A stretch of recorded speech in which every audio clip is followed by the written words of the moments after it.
Saint Seiya. Alors que le paysage des jeux vidéo évoluait rapidement en cette fin des années 90, les joueurs tournaient leur attention vers la Super Famicom, même parmi les fans de Sega. Le magazine Bip Mega Drive, conscient de l'intérêt de leur lectorat pour la future console de Nintendo, s'était penché dans ce numéro de septembre 1989 sur les spécificités de la future Super Famicom et son positionnement face à la concurrence. Lors de notre récente grande enquête d'été, 64% des utilisateurs de Mega Drive se sont montrés intéressés par la Super Famicom, qui vient d'être dévoilée. Toutefois, des reportages approfondis ayant déjà été publiés dans des magazines tels que Famitsu, qui bénéficient d'une fréquence de publication bi-hebdomadaire, nous nous limiterons à une présentation concise des points essentiels. Sortie prévue pour l'été prochain, ou peut-être plus tard. La Super Famicom est prête à être lancée. Son retard d'1 an est attribué à une pénurie de mémoire semi-conductrice. En clair, une mise en vente immédiate impliquerait l'utilisation de mémoire semi-conductrice onéreuse, influant directement sur le coût du matériel et des logiciels. Nintendo, réticent à fixer un prix élevé, a préféré reporter le lancement. Il est donc probable que la Super Famicom soit commercialisée à un prix compétitif en tenant compte des autres consoles du marché, telles que la Mega Drive et la PC Engine. Super Mario World, fonctionnalité complète. Bien que le lancement de la console ait été retardé pour ces raisons, le développement des jeux continue de progresser régulièrement. Par exemple, Super Mario World, La Légende de Zelda 3 et Dragonfly, tous ces noms sont provisoires, devraient être finalisés aux alentours de septembre-octobre. Nintendo envisage ensuite de lancer 7 à 8 jeux en interne. Parmi les jeux que nous avons eu l'occasion de voir, Super Mario World et Dragonfly se distinguent. Ils exploitent pleinement les capacités du matériel, telles que rotation, zoom, effet mosaïque, etc. Mario en particulier impressionne. Sa couleur change sous l'eau et certaines parties des niveaux tournent, offrant une expérience nettement différente de celle des jeux actuels sur Famicom. 21 éditeurs tiers. Les jeux sont vitaux pour la Super Famicom, comme pour toute console. 21 sociétés ont déjà confirmé leur collaboration, parmi lesquelles Konami, HAL Laboratory, SNK, Square, Capcom ou encore Jaleco. D'autres annonces ont été faites lors de cette conférence de presse. Point numéro 1. Pas de reprise pour la Famicom. Bien qu'une reprise de la Famicom ait été envisagée, les avancées technologiques et la réduction du prix de la Super Famicom rendent cette position obsolète. Point 2. Pas de sortie pour l'adaptateur Famicom. Un adaptateur Famicom présenté lors de la dernière conférence qui aurait permis à la Super Famicom de lire les jeux Famicom ne sera finalement pas commercialisé. Point numéro 3. Compatibilité des accessoires de la Famicom. Les adaptateurs secteurs et commutateurs RF actuels de la Famicom seront compatibles avec la Super Famicom. En revanche, les câbles RGB, les câbles S-Video et les câbles stéréo devront être acquis séparément. Dans le numéro suivant, le journaliste Agi Futamo use d'ironie et d'analogie guerrière pour décrire la compétition entre Nintendo, NEC et Sega. Le journaliste nous offre un aperçu de la situation du marché en 1989, marqué par l'annonce officielle de la Super Famicom. Malgré l'excitation, la sortie de la console de Nintendo est reportée d'au moins 1 an, laissant les joueurs dans l'expectative. Cette situation est exacerbée par la réussite commerciale de la Game Boy et de la Famicom, ainsi que par une pénurie de circuits intégrés, affectant même la sortie de jeux très attendus, comme Dragon Quest IV. Prologue, la guerre des machines de jeux personnelles ultra performantes dans un futur proche. En juillet 1990, une intense compétition s'est développée autour de la statue du démon des jeux, un symbole de domination mondiale dans l'industrie du jeu vidéo. La puissance dominante, Nintendo, connue pour sa Famicom, préparait sa nouvelle arme, la Super Famicom, pour renforcer son influence. Cependant, la sortie de la Super Famicom a été retardée, créant un phénomène de douce illusion où tout le monde connaissait ses spécifications, mais personne ne pouvait l'obtenir. Pendant ce temps, NEC avait gagné du terrain avec sa PC Engine et préparait une version améliorée pour rivaliser avec la Super Famicom. Un autre compétiteur, Sega, ralliait des alliés et visait à étendre son territoire avant la sortie de la Super Famicom de Nintendo. Dans ce contexte, de nombreux autres acteurs, dont certains viennent de l'étranger, se lançaient dans la bataille, chacun avec ses propres stratégies et armes. Ce scénario illustre le paysage concurrentiel complexe et dynamique du marché japonais des jeux vidéo à l'aube de l'ère de la Super Famicom, où plusieurs entreprises se préparaient à une lutte acharnée pour la domination. Revenons à la réalité des jeux. Je suis Agi Futamo, m'écartant de ma rubrique habituelle pour une analyse plus approfondie. Au milieu d'un été chaud, l'annonce officielle de la Super Famicom a été faite, mais ce n'était que cela, une simple annonce. La sortie est reportée d'au moins 1 an, nous laissant encore une fois dans l'attente. Bien sûr, il y a de bonnes raisons à cela. Par exemple, en septembre, on rapporte que le nombre d'unités expédiées de la Game Boy a atteint 1 million, avec un objectif de 1,4 million pour l'année, et la Famicom se porte très bien en Amérique. De plus, une pénurie de circuits intégrés rend difficile la conception de la Super Famicom. Cette pénurie de circuits intégrés s'est aggravée.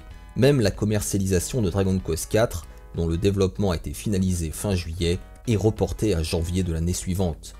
Mais je pense que le facteur décisif est le prix.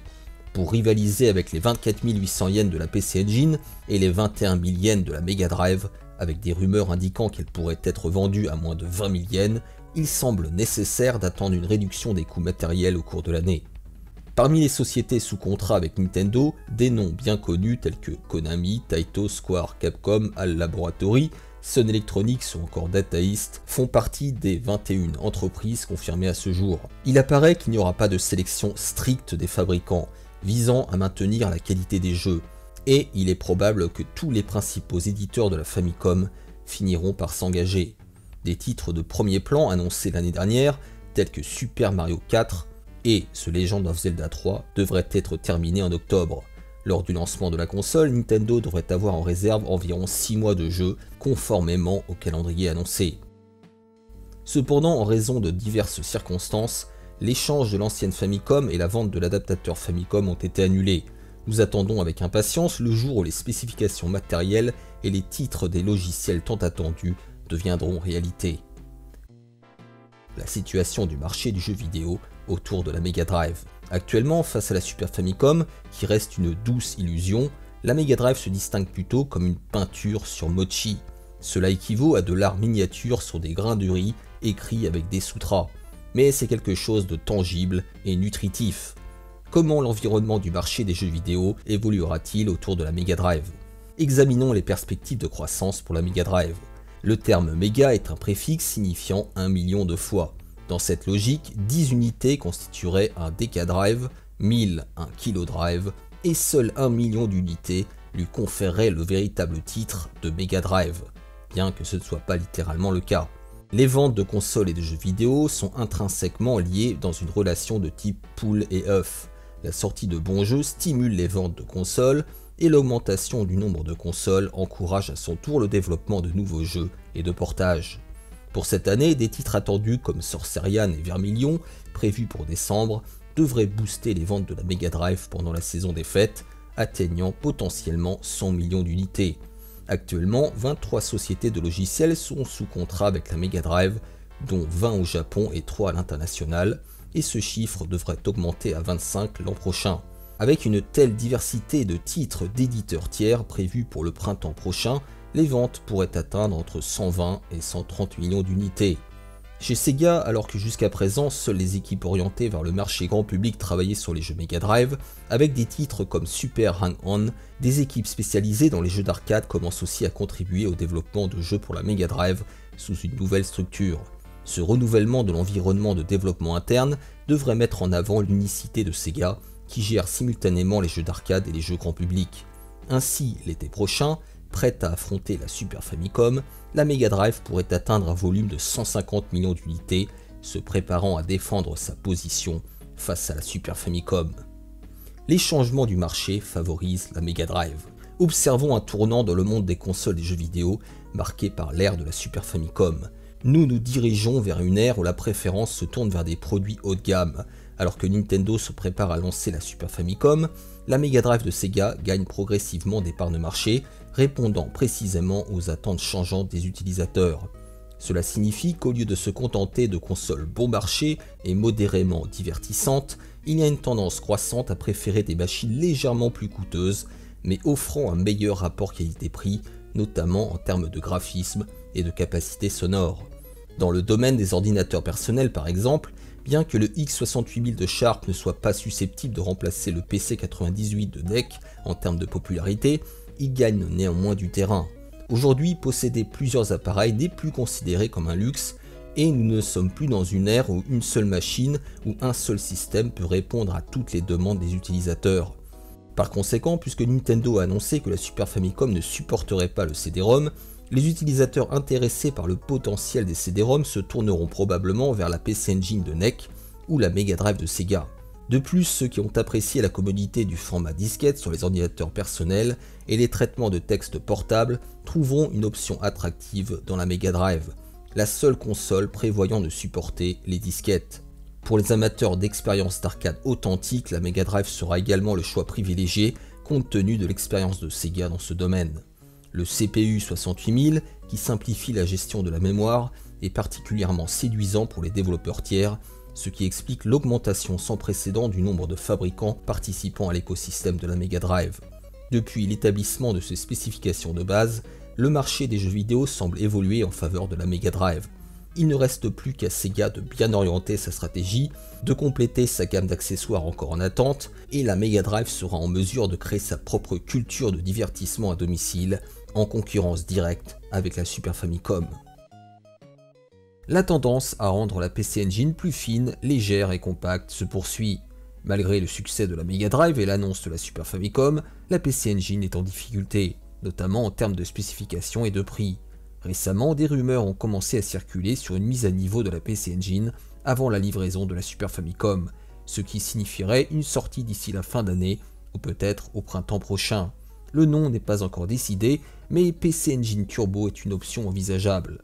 Comme mentionné dans le texte, dans un contexte où les consoles de jeux deviennent plus sophistiquées, la PC Engine se distingue par son design épuré et son système d'intégration des périphériques. Ainsi, avec le modèle Turbo, il est probable que l'avantage des U-Cards soit utilisé pour réduire davantage la taille de l'appareil tout en maintenant le prix aux alentours de 20 000 yens. Par exemple, Nintendo a lancé la Game Boy comme une ligne de produits distincte de celle de la Famicom ou de la Super Famicom. La PC Engine depuis longtemps envisage l'utilisation d'un écran LCD pour un adaptateur portable. Cependant, son lancement n'a pas encore eu lieu, peut-être parce qu'ils envisagent de le transformer en une machine polyvalente capable d'offrir une utilisation similaire à celle de la Game Boy dans un modèle plus compact. En tenant compte de la compatibilité avec les modèles actuels, il semble peu probable qu'il y ait des changements majeurs dans les spécifications de base telles que le CPU. Cependant, augmenter le nombre de sprites alignés horizontalement ou améliorer les fonctionnalités sonores comme l'a fait le MSX est totalement envisageable. Concernant le CD-ROM-ROM, je ne pense pas qu'une accélération spectaculaire soit possible avec un système de chargement de disques sans boîtier et l'idée d'un lecteur intégré semble peu probable. Cependant, l'avantage de séparer l'interface est que même si le corps principal est réduit en taille, les lecteurs actuels pourraient être utilisés avec quelques modifications. Quelle est la stratégie de la Mega Drive en attendant la sortie de la Super Famicom? Nous allons maintenant nous pencher sur la stratégie concrète de la Mega Drive face à la sortie imminente de la Super Famicom. Cette analyse s'intéressera à l'importance des périphériques et aux préparatifs de Sega pour relever les défis posés par son rival. Pour conclure, explorons la stratégie spécifique de la Mega Drive et les obstacles prévus. Alors que l'intérêt pour les accessoires périphériques peut parfois sembler secondaire, leur rôle est crucial pour l'avenir de la Mega Drive. Cette fois, il semble que ces accessoires soient enfin clairement définis. Mega Modem. Tel que mentionné précédemment, le Mega Modem est prévu pour une sortie avant la fin de l'année. Le prix de vente n'a pas encore été fixé et l'objectif initial de production pourrait être difficile à atteindre. Cependant, avec une vitesse de 1200 bps en duplex intégral, une spécification technique impressionnante pour ceux qui s'intéressent aux détails, le Mega Modem génère déjà un vif intérêt, notamment Sun Electronics qui a annoncé un logiciel compatible tel Mahjong. L'attention particulière portée au titre tel Mahjong qui a évolué de Mahjong Goku pour souligner sa compatibilité avec le modem illustre une approche nouvelle et engagée. Cette innovation marque une étape importante dans l'extension des capacités interactives de la Mega Drive, élargissant les possibilités offertes par la console. 1990, le Grand Tori versus le Sourire de Kyoto. L'année 1990 marque l'opposition entre le Grand Tori de Sega et le Sourire de Kyoto de Nintendo. Sega envisage de lancer des jeux en ligne compétitifs ainsi que le SegaNet, un réseau nécessitant l'installation d'un ordinateur hôte chez Sega. L'idée d'acquérir une Mega Drive pour Noël et de profiter des jeux en ligne pendant les vacances d'hiver semble séduire de nombreux joueurs passionnés. Pour une expérience de jeu équilibrée et familiale, Sega prépare également des services tels que le home banking. Ces fonctionnalités permettront aux utilisateurs de gérer leurs finances directement depuis leur console, y compris la vérification des soldes, la confirmation des dépôts et des virements, ouvrant même la voie à l'achat et au paiement immédiat de jeux en ligne. De son côté, Nintendo avec la Super Famicom développe un adaptateur de communication. Il prévoit de proposer des jeux innovants qui exploitent pleinement les capacités de la console dans un style qui pourrait rappeler le jeu RPG en ligne Habitat. La Mega Drive de Sega semble préparer une offre similaire, laissant présager une compétition serrée entre les deux consoles.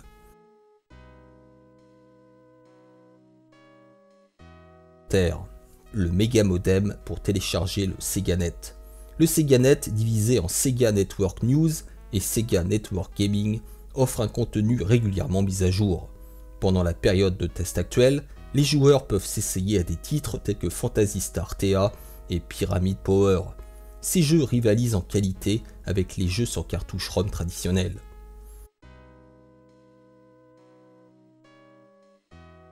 Mega Floppy Disk Drive. Concernant le Mega Floppy Disk Drive, bien que ce nom ne soit probablement pas définitif, il représente le premier format disquette pour une console de jeu. Sa sortie est prévue pour l'année prochaine et il devrait utiliser des disques de 2 pouces accompagnés d'un clavier. Ce périphérique offrira non seulement une solution à la pénurie de circuits intégrés et au coût élevé, mais promet également des jeux de grande capacité. Le clavier ouvre la voie à des applications de traitement de texte et idéalement à la possibilité d'importer et d'éditer des images prises avec des appareils photo directement sur l'écran. Le FDD sera essentiel pour sauvegarder les données de jeu.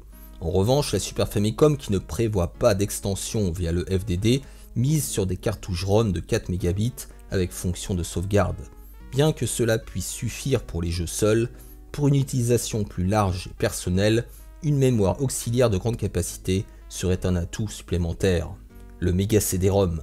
Le terme Mega ROM étant déjà associé à MSX, il est peu probable que le futur CD-ROM de Sega soit nommé Mega CD-ROM. Cependant, indépendamment de son nom, le CD-ROM prévu pour l'année prochaine est un sujet de grand intérêt. Bien qu'il offre une capacité de stockage supérieure, sa vitesse d'accès et de lecture des données peut être un inconvénient. Une combinaison stratégique avec le FDD pourrait être la solution, utilisant le FDD pour des chargements rapides et le CD-ROM pour des logiciels exigeant des graphismes détaillés avec une qualité sonore avancée. Sega affirme que se concentrer uniquement sur les jeux de grande capacité et les encyclopédies ne tirerait pas pleinement parti du potentiel du CD-ROM. Il serait intéressant de voir Sega explorer de nouveaux genres, tels que les livres électroniques adaptés à tous les âges, un marché déjà populaire aux États-Unis. Dans ce domaine, la concurrence se jouerait davantage avec la PC Engine qu'avec la Super Famicom. Ayant observé le marché en tant que suiveur, Sega pourrait apporter une approche novatrice et surprenante. En conclusion, avec la Super Famicom toujours en attente de sortie et la Mega Drive gagnant rapidement du terrain, quel sera votre choix ? Le prochain numéro de Bip Mega Drive traitait du retour de l'Amiga et de l'arrivée de la console portable Lynx d'Atari. L'industrie se préparait donc à des mouvements inédits en fin d'année 1989, alors que la question de la sortie effective de la Super Famicom restait posée. Sous couvert d'humour, on perçoit les ambitions démesurées des journalistes pro-Sega pour la Mega Drive, sous forme de prophéties auto-réalisatrices. Parallèlement, on note avec amusement que les problèmes d'approvisionnement affectant la Super Famicom rappellent ceux des consoles récentes comme la PS5. Ce qui a permis à l'époque de justifier le choix de certains constructeurs à s'orienter vers le FDD ou les CD-ROM. La confiance dans ces nouveaux formats perçus comme représentatifs d'un marché plus haut de gamme et grand public fait le pont avec l'arrivée du multimédia et le changement de mentalité des utilisateurs, désormais prêts à acquérir plusieurs systèmes en fonction de leurs usages. C'est en tout cas ce qu'espéraient certains constructeurs comme Sega. Mais comme on le sait, Sega ne s'engagera jamais totalement dans cette voie. Qu'il s'agisse du modem, du jeu en ligne, des services en ligne ou des programmes éducatifs, probablement à cause des ventes décevantes du Mega CD ou d'une évolution des usages pas encore suffisamment rapide. Là encore, il ne fait jamais bon d'avoir raison trop tôt. Sega en paiera le prix.